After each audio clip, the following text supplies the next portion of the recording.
உங்கள் எல்லாரையும் Rita recipes சேனலுக்கு அன்போடு வரவேற்கிறேன். இன்றைக்கி நம்ம வீடியோ என்ன பார்க்க போகிறோன்னு பார்த்தீங்கன்னா, அதுக்கு முன்னாடி ரீட்டா ரெசிபீஸ் சேனலை சப்ஸ்கிரைப் பண்ணிவிட்டு பக்கத்தில் இருக்க பெல் ஐக்கான் அழுத்திட்டு ஆல்ன்ற பட்டனையும் அழுத்துங்க. அப்போ தான் நான் போடுற புது வீடியோஸ் உங்களுக்கு நோட்டிஃபிகேஷனில் வரும். உங்களுக்கு இந்த வீடியோ பிடிச்சிருந்தா கண்டிப்பாக லைக் பண்ணி ஷேர் பண்ணுங்கள். ஸோ தட் எனக்கும் ஒரு மோட்டிவேஷனாக இருக்கும். இன்றைக்கான வீடியோவில் நம்ம என்ன பார்க்க போகிறோம்னு பார்த்தீங்கன்னா, சூப்பராக ஒரு கம்ப்ளீட் மீல் பார்க்க போகிறோம். என்னன்னு பார்த்தீங்கன்னா, நம்மளோட பிரியாணி லவர்ஸ்க்கு மோஸ்ட்டாக இது எல்லாருக்குமே பிடிக்கும். ஆனால் பிரியாணி லவர்ஸ்க்கு எக்ஸ்பெஷலி இந்த ஒரு மீல் சிக்கன் பிரியாணியோட கத்திரிக்காய் பச்சடி, தயிர் பச்சடி ஒரு கம்ப்ளீட் மீல். அதுக்கு ஃபஸ்ட்டு நம்ம வந்துட்டு சிக்கன் பிரியாணி எப்படி செய்கிறதுன்னு பார்க்கலாம். நான் வந்துட்டு இன்றைக்கி ஒரு பாத்திரத்தில் 5 கிளாஸ் அரிசி எடுத்திருக்கேன். 5 கிளாஸ்னால் 1 கிலோ அரிசி எடுத்திருக்கேன். ஸோ அரிசி எடுத்து நல்லா கழுவிட்டு அதுக்கப்புறம் நல்ல தண்ணி ஊற்றி ஒரு 3/4 மணி நேரம் ஊற வச்சுருங்க. பிராண்டட் இல்லாத ரைஸ், பாஸ்மதி ரைஸ் வந்துட்டு 3/4 ஹவர் ஊறணும். பிராண்டடான ரைஸ் இந்தியா கேட்டு இல்லை யூனிட்டி இந்த மாதிரிலாம் ஒரு 20 மினிட்ஸ் ஊறினாலே போதும். ஸோ இப்போ வந்து கறின்னு பார்த்தீங்கன்னா, நான் 1.5 கிலோ சிக்கன் எடுத்திருக்கேன். அதில் 1/2 கிலோ வந்துட்டு 65 போடுறதுக்கும், மீதி 1 கிலோ வந்துட்டு நல்லா கழுவி எடுத்துகிட்டு வந்து ரெடி பண்ணி வச்சுருக்கேன். இப்போ தேவையான இன்க்ரீடியன்ஸை சிக்கனில் சேர்த்துடலாம். ஃபஸ்ட்டு வந்து ஒரு சின்ன கப்பு தயிர் சேர்த்துக்கலாம். அதுக்கப்புறம் ஒரு 1.5 டீஸ்பூன் வெறும் மிளகாத்தூள், 1/2 டீஸ்பூன் மஞ்சத்தூள், கல்லுப்பு வந்து தேவையான அளவு, இஞ்சி பூண்டு பேஸ்ட் வந்து ஒரு 2.5 டீஸ்பூன் இஞ்சி பூண்டு பேஸ்ட்டு சேர்த்துக்கலாம். அதுக்கு அடுத்தது புதினா வந்துட்டு ஒரு கப்பு ஃபுல்லாக புதினாவும் 1 கப்பு ஃபுல்லாக கொத்தமல்லி எடுத்து சேர்த்துக்கலாம்.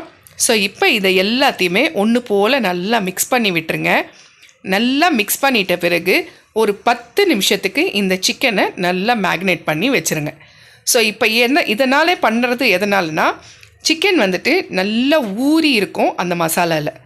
இப்போ கொஞ்சம் வந்துட்டு ஒரு 1/2 லெமன் மட்டும் புழிஞ்சு விட்டுடலாம். திருப்பி நல்லா மிக்ஸ் பண்ணி விட்டுட்டு ஒரு தட்டு போட்டு மூடி ஒரு 20 நிமிஷத்துக்கு அப்படியே ஓரமாக விட்டுருங்க. ஸோ சிக்கன் வந்து மேக்னேட் ஆகட்டும். இப்போ நம்ம டபராவில் தான் செய்ய போகிறோம். ஸோ அதுக்கு நான் ஃபஸ்ட்டு டபரா வச்சிடுறேன். டபரா வச்சுட்டு ஒரு 10லேருந்து 12 டீஸ்பூன் எண்ணெய் ஊற்றிக்கங்க. நான் வந்து நெய் சேர்க்க மாட்டேன், வெறும் எண்ணெயில் தான் செய்வேன். இப்போ ஒரு 5 துண்டு பட்டை, ஒரு 6 கிராம்பு, ஒரு 4 ஏலக்காய் சேர்த்துக்கலாம். இது நல்லா பொரிஞ்சு வந்த உடனே 1 கிலோ அரிசிக்கும் 1 கிலோ சிக்கனுக்கும், அதாவது 2 கிலோவுக்கு நான் வந்துட்டு 10 வெங்காயம் சேர்த்துக்கிறேன். நீட்டு வாக்கில் கட் பண்ணிவிட்டு அதை சேர்த்துக்கங்க. இப்போ சேர்த்துட்டு வெங்காயம் வந்து நல்லா கோல்டன் ப்ரௌன் ஆகிற வரைக்கும் வதங்கி வரணும். ஸோ அது டைம் எடுக்கும், ஒரு 2லேருந்து 2.5 நிமிஷம் எடுக்கும். ஸோ ஒரு தட்டு போட்டு மூடி நல்லா பொறுமையாக வந்துட்டு அதை வதக்கி விடுங்க. தீயக்கூடாது, ஆனால் வந்து நல்லா கோல்டன் ப்ரௌன் ஆகணும். ஸோ அதுக்கப்புறம் நம்ம வந்துட்டு பச்சை மிளகா ஆட் பண்ணிக்கலாம். பச்சை மிளகா ஆட் பண்ணிவிட்டு நான் இப்போது ஒரு 15லேருந்து 16 பச்சை மிளகா ஆட் பண்ணியிருக்கேன். பிரியாணி வந்து நல்ல காரசாரமாக இருந்தால் தான் டேஸ்ட்டு கொடுக்கும். ஸோ ஒரு 15 பச்சை மிளகா நீட்டு வாக்கில் கட் பண்ணி ஆட் பண்ணியிருக்கேன். இப்போ பச்சை மிளகாவையும் வதக்கிட்ட பிறகு தக்காளி வந்துட்டு நான் ஒரு 8 தக்காளி சேர்த்துருக்கேன். சேர்த்துட்டு மீடியமான சைஸ் தக்காளி கட் பண்ணி சேர்த்துருக்கேன். ஸோ இது 3மே நல்லா வதங்கட்டும். ஃபஸ்ட்டு வெங்காயம் நல்லா வதங்கின பிறகு தான் இந்த பொருட்களை ஆட் பண்ணணும். வெங்காயம் கோல்டன் ப்ரௌன் ஆகின பிறகு பச்சை மிளகாய் ஆட் பண்ணுங்கள். பச்சை மிளகாய் ஒரு நிமிஷம் வதக்கிட்ட பிறகு தக்காளி சேர்த்துக்கோங்க. இப்போ தக்காளியை ஒரு தட்டு போட்டு மூடி நல்லா ஸ்மாஷ் ஆகிற தக்காளியை வதக்கி விட்டுருங்க. தக்காளி, வெங்காயம், பச்சை மிளகா 3மே நல்லா வதங்கணும். ஸோ இந்த டைமில் தான் நம்ம வந்துட்டு மேக்னேட் பண்ணி வச்ச சிக்கனை சேர்க்க போகிறோம். நம்ம ஏற்கனவே சிக்கன்லேயே எல்லா மசாலா சேர்த்துட்டோம், புதினா சேர்த்துட்டோம், கொத்தமல்லி சேர்த்துட்டோம், இஞ்சி பூண்டு பேஸ்ட்டு சேர்த்துட்டோம். எல்லாத்தையுமே சேர்த்துட்டு தான் நம்ம மேக்னேட் பண்ணியாக வச்சோம் இல்லைங்களா.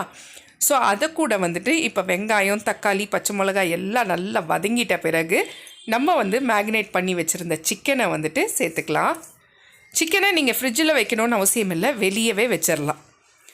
ஸோ இப்போ வந்துட்டு ஒரு தட்டு போட்டு மூடி ஒரு 2லேருந்து 3 நிமிஷத்துக்கு மீடியம் ஃப்ளேமில் வச்சுருங்க. அப்படி வைக்கும்போது சிக்கன் வந்து ஓரளவுக்கு அப்படியே வெந்து வரும், ஏன்னா அந்த தண்ணி எல்லாம் விடும்.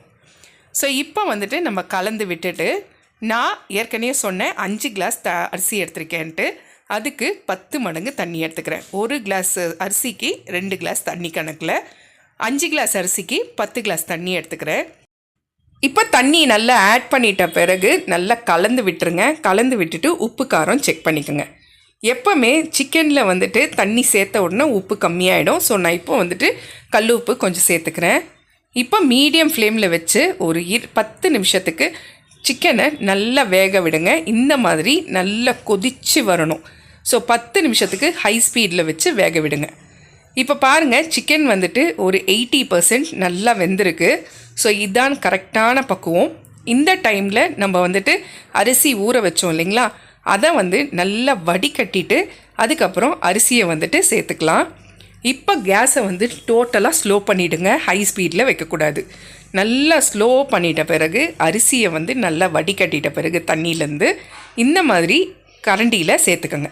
சேர்த்துட்டு கலந்து விடக்கூடாது. அப்படியே சும்மா மேலோட்ட இந்த மாதிரி மிக்ஸ் பண்ணி விட்டுறணும். அவ்வளோதான். இப்போ தட்டு போட்டு மூடி மேலே ஏதாவது அடிகனமான பாத்திரமோ இல்லைன்னா இந்த மாதிரி கிரைண்டிங் ஸ்டோனும் வச்சு விட்டுருங்க. ஒரு 20 நிமிஷத்துக்கு ஸ்லோ ஃப்ளேம்லேயே இருக்கட்டும். 20 நிமிஷம் கழித்து பார்த்திங்கன்னா நல்லா ஊசியாக தண்ணி எல்லாம் ட்ரை ஆகி பிரியாணி பக்காவாக ரெடி ஆகிடும். மசாலா வந்து அடியில் இருக்கும். ஸோ அதை எடுத்து நம்ம லைட்டாக இந்த மாதிரி தட்டி விட்டாலே போதும். சூப்பராக பிரியாணி வந்து ரெடி ஆகிடும். கரண்டியில் போட்டு கலரக்கூடாது. அடியில் இருக்கிற சாப்பாடை சும்மா லைட்டாக மேலே உதிரி தள்ளணும். அதே மாதிரி மேலே தங்கியிருந்த சாப்பாடை லைட்டாக அடியில் வந்துட்டு பெரட்டி விடணும். அவ்வளோதான். சூப்பரான சிக்கன் பிரியாணி நல்லா ஊசியாக ரெடி ஆகிடுச்சு. பார்க்கலாம் வாங்க.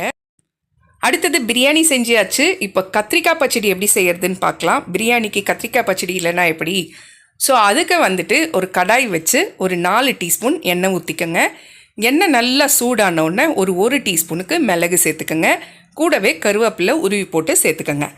இது நல்லா பொரிஞ்சு வந்தோடனே கட் பண்ணி வச்சுருக்கிற கத்திரிக்காவை வந்துட்டு சேர்த்துட்டு நல்லா எண்ணெயிலேயே வதக்கி விடுங்க. கத்திரிக்காய் வந்து கலர் மாறி நல்லா வெந்து வரணும். அது வரைக்கும் ஒரு தட்டு போட்டு மூடி ஒரு 5லேருந்து 7 நிமிஷத்துக்கு மீடியம் ஃப்ளேமில் வச்சு விட்டுருங்க.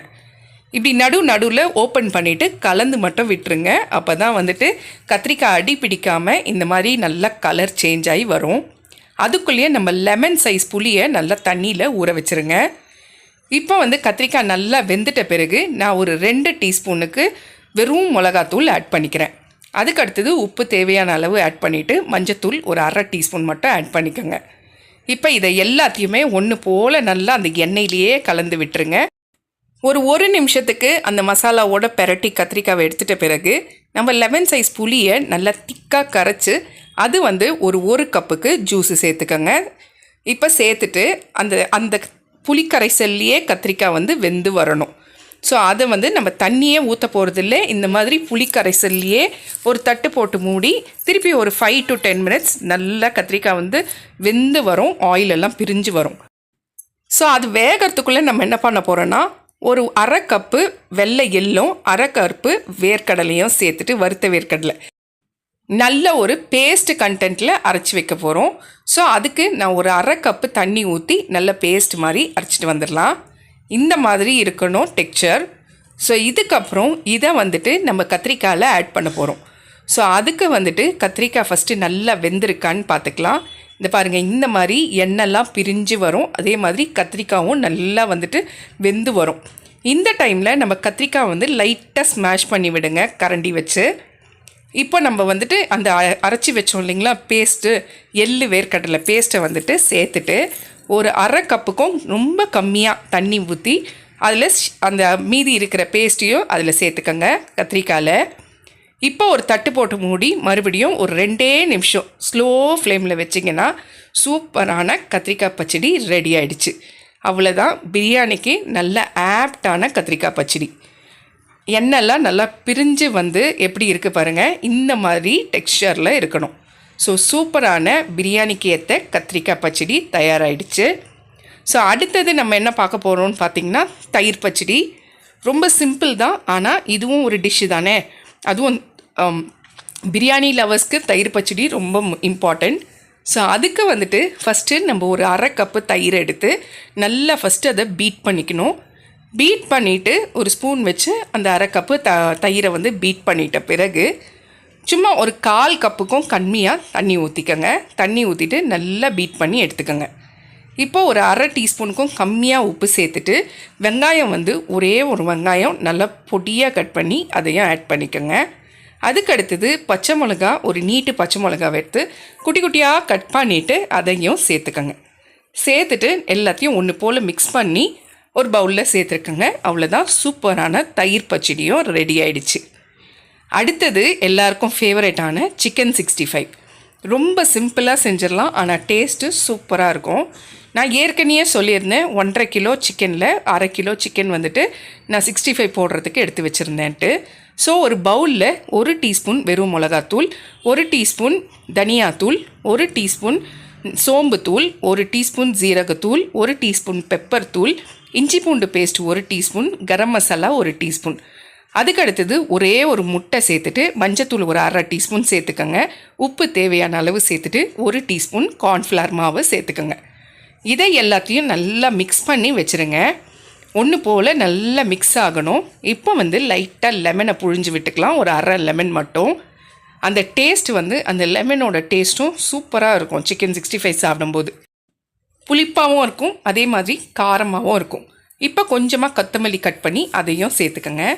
இப்போ நம்ம 1/2 கிலோ சிக்கனை கழுவி வச்சுருந்தோம் இல்லைங்களா, அந்த சிக்கனை பொடி பொடியாக கட் பண்ணிக்கோங்க. பெருசாக வேண்டாம், பொடி பொடியாக. இப்போ நான் கட் பண்ணுற சைஸுக்கு சிக்கன் 65க்கு கட் பண்ணி எடுத்துக்கோங்க. அப்போ தான் டேஸ்ட்டு அட்டகாசமாக இருக்கும்.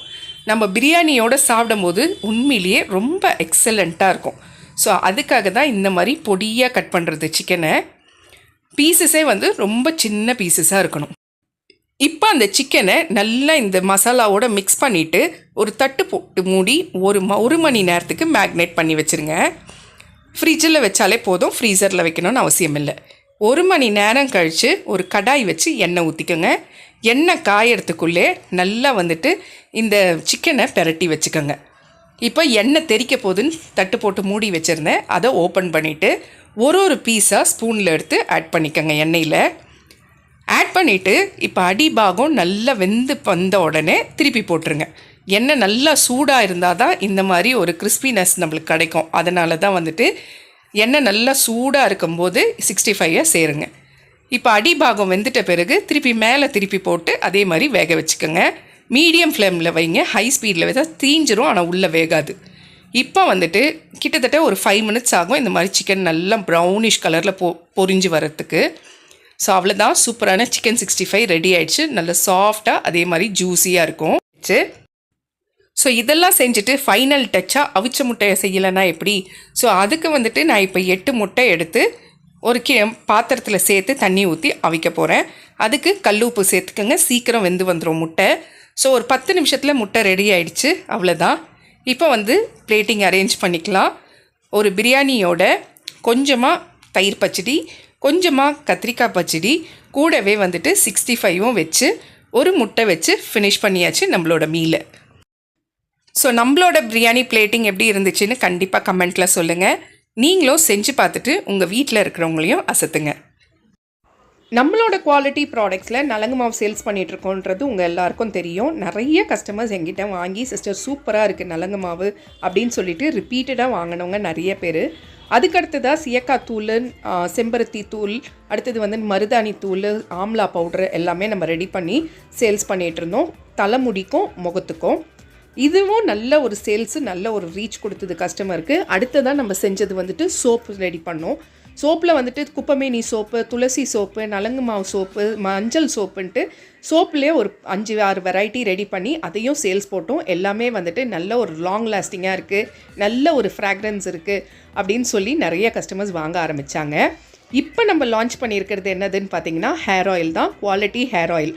இதில் 12 விதமான பொருட்கள் நம்ம சேர்த்துருக்கோம். துளசி, கற்பூரவல்லி, அடுத்தது மருதாணி, செம்பருத்தி இலைன்ட்டு 12 பொருட்கள் சேர்த்துருக்கோம். செக்கில் ஆட்டின தேங்காய் எண்ணெயை வச்சு தான் நம்ம இந்த ஹேர் ஆயிலை ரெடி பண்ணிகிட்ருக்கோம். ஸோ இங்கே இருக்கிற ப்ராடக்ட்ஸில் எது வேணும்னாலும் மேலே இருக்க நம்பருக்கு வாட்ஸ்அப் பண்ணுங்கள். இன்னொரு விஷயம் சொல்லணுன்னா, கண்டிப்பாக உங்கள் சப்போர்ட் இல்லாமல், உங்களோட பிளெஸ்ஸிங்ஸ் இல்லாமல் இந்த அளவுக்கு எங்களால் வந்திருக்க முடியாது. ஸோ இந்த ஹேர் ஆயிலுக்கும் உங்களோட சப்போர்ட்டையும் அன்பையும் எனக்கு கொடுப்பீங்கன்னு நான் நம்புகிறேன். இந்த வீடியோ எப்படி இருந்துச்சுன்னு கண்டிப்பாக கமெண்ட் பண்ணுங்கள். ஸோ நம்மளுக்கு இன்னொரு சேனலும் இருக்குது. அது ஃபுல்லாக கார்டனிங் சம்மந்தப்பட்ட சேனல். அந்த சேனலோட பேர் குவாலிட்டி நர்சரி கார்டன். டிஸ்கிரிப்ஷனில் லிங்க் தந்திருக்கேன், அதையும் வாட்ச் பண்ணுங்கள். ரீட்டா ரெசிபீஸ் சேனலுக்கு சப்ஸ்கிரைப் பண்ணிவிட்டு பக்கத்தில் இருக்க பெல் ஐக்கான் அழுத்திட்டு ஆல்ன்ற பட்டனையும் அழுத்துங்க. அப்போ தான் நான் போடுற புது வீடியோஸ் உங்களுக்கு நோட்டிஃபிகேஷனில் வரும்.